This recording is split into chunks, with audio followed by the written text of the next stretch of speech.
Bonjour les enfants, c'est papa. Bienvenue dans le premier podcast de la journée, les enfants. C'est avec le cœur très peiné que je fais ce premier podcast. Bienvenue à la clinique. Ce premier podcast est à direction de tous les parents, nous les parents camerounais. Pourquoi n'avons-nous pas d'amour pour nos enfants? Quel type d'amour avons-nous pour nos enfants? Quel type d'efforts sommes-nous prêts à faire pour nos enfants? Sommes-nous inquiets? Pourquoi les parents camerounais s'en foutent autant, mais vraiment autant de l'avenir de leurs enfants? Déjà plus de 4 semaines, donc plus d'1 mois, que les enseignants ont déposé la craie. Ça impacte directement, mais directement l'éducation des enfants, de nos enfants. C'est-à-dire que les premières personnes qui doivent être en train de regarder qu'est-ce qui se passe avec l'avenir de nos enfants. Parce que l'éducation, c'est l'avenir. Ce n'est pas seulement notre avenir, c'est aussi l'avenir de nos enfants. On ne les envoie pas à l'école par formalité. Alors, les parents, nous au Cameroun, envoyons-nous nos enfants à l'école par formalité? Parce que si tu les envoies par formalité, c'est un peu normal qu'après 1 mois et demi, que les professeurs ont déposé la craie, il n'y a pas l'école, c'est stoppé. Aucun parent, aucune manifestation d'aucune association, même de parents d'élèves. C'est-à-dire que même l'association des parents d'élèves ne se sent pas concernée. Quand je vous dis que construire un pays, c'est de se rendre compte que nous sommes tous liés. Mais là, ça arrive même dans nos familles. Je vous ai parlé une fois de cette expression qu'on aime utiliser chez nous qui dit « on veut voir nos enfants grandir ». Et je vous avais dit que non, vous êtes trop lâches. Vous préférez voir vos enfants mourir, grandir dans la misère et la souffrance. Il faut être précis. Vous n'êtes pas prêt à prendre le moindre risque, même pour votre propre progéniture que vous avez mis au monde. C'est-à-dire que c'est comme si les gens aiment leurs enfants quand ils sont riches. Il n'y a que les riches qui aiment leurs enfants. Il n'y a que les riches qui aiment leurs enfants. Parce qu'ils sont prêts à tout. Vous voyez, dans les grandes écoles des enfants riches, il n'y a pas les OTS là-bas.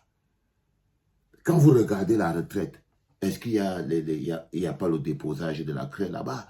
Quand vous regardez les Vogt, il n'y a pas le déposage de la craie là-bas. Fustel de Coulanges, Dominique Savio, tout ça là, il n'y a pas le déposage. Mais c'est ceux qui sont malheureusement sur le coup du service public pour lequel nous payons nos impôts.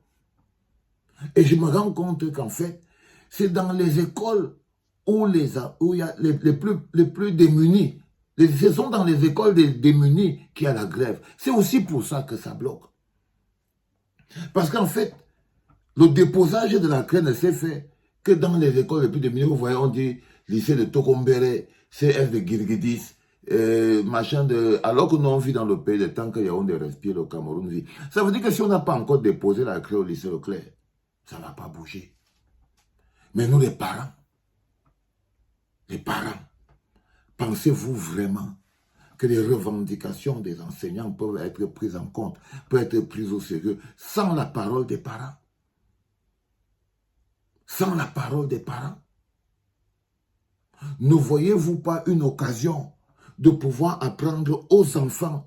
C'est quand tu fais des choses comme ça là, ils devraient tellement partager, les gars.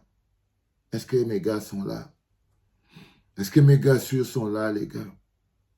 Ne gardez pas pour vous, diffusez.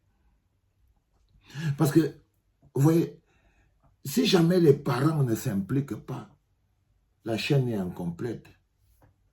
Parce que nous, les parents, nous confions à ces enseignants nos enfants. Nous devrons au moins s'assurer de la bonne santé psychologique et mentale et financière de ces enfants. C'est une occasion d'apprendre aux enfants l'engagement.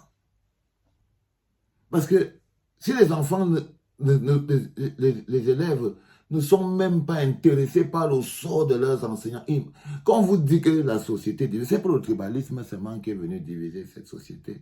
Non, c'est trop facile. Parce que quand vous trouvez un ennemi tout tracé, vous dites, ah, c'est le tribalisme. Il n'y a pas. Non, c'est les hommes. Parce que vous voyez, par exemple, les parents ne sont pas solidaires des enseignants. Parmi même les enseignants, il y a beaucoup de parents. Mais les parents ne sont pas solidaires des enseignants. La preuve, aucun APE ne s'occupe de ça, ne fait un communiqué, ne donne un point de vue. Donc, aucune association des parents d'élèves ne se sent concernée. Vous voyez, là, on n'est pas que, oh, il faut les groupes sociologiques, ethniques. Non, on est entre nous, là. Donc, les parents ne se sentent pas concernés. Les élèves qui eux-mêmes partent pour recevoir l'éducation ne se sentent pas concernés. Et ils sont seulement contents. Ils ne savent même pas s'ils restent à la maison. Quand ils restent à la maison, les parents les regardent comment? Vous n'êtes pas à la hauteur, même de l'éducation des enfants. Et à l'échelle d'un pays, si une politique ne protège pas l'éducation des enfants, c'est une politique qui programme la destruction d'un pays. Les trucs comme l'éducation dans un pays, c'est primordial. On ne joue pas avec, c'est primordial. On ne rit pas avec la colère des enseignants, mais chez nous, on les enferme. C'est-à-dire que quand ils sont fâchés, on les enferme et les parents ne disent rien. Ce matin, je voulais vous demander, les gars, nous en tant que parents, qu'est-ce qu'on ressent? Comment on est? On se dit quoi? Est-ce que l'avenir de nos enfants nous intéresse vraiment? Quand je vous parle qu'on a atteint la profonde déshumanisation, vous croyez que vous aimez vos enfants, mais vous ne les aimez pas. Vous croyez qu'il y a un prix pour aimer les enfants. Il faut avoir une quantité d'argent pour aimer vos enfants. Et vous n'avez pas cette quantité d'argent.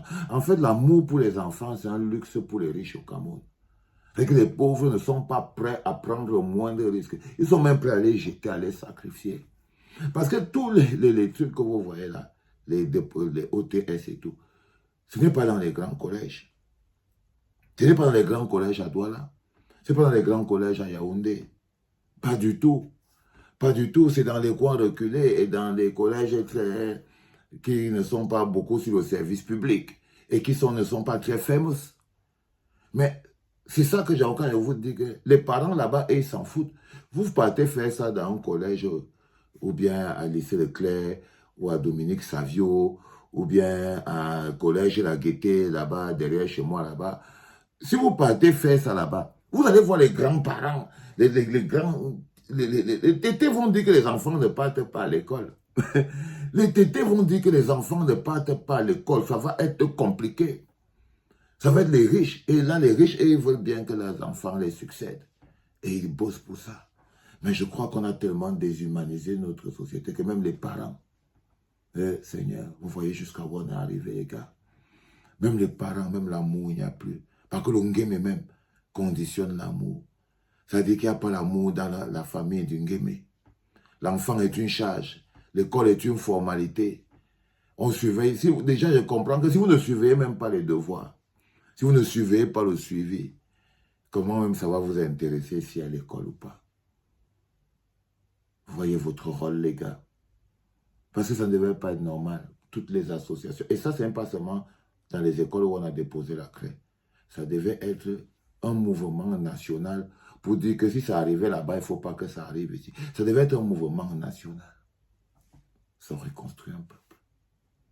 Les parents, quel genre d'amour avez-vous pour vos enfants? L'amour qui n'est pas prêt à prendre le moindre risque. La société, vous voyez à quel point elle est divisée.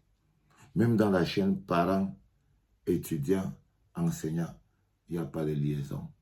Pourtant, un mouvement comme celui-là ne peut avoir de sens que s'il y a la liaison. Que s'il y a la liaison. Est-ce qu'ils ont compris? Seigneur, c'est haut. Mais t'inquiète pas. Il y avait un gars qui disait que Jésus, il prêchait dans le désert. Il prêchait dans le désert. Et les gens entendaient sa voix résonner à travers le désert.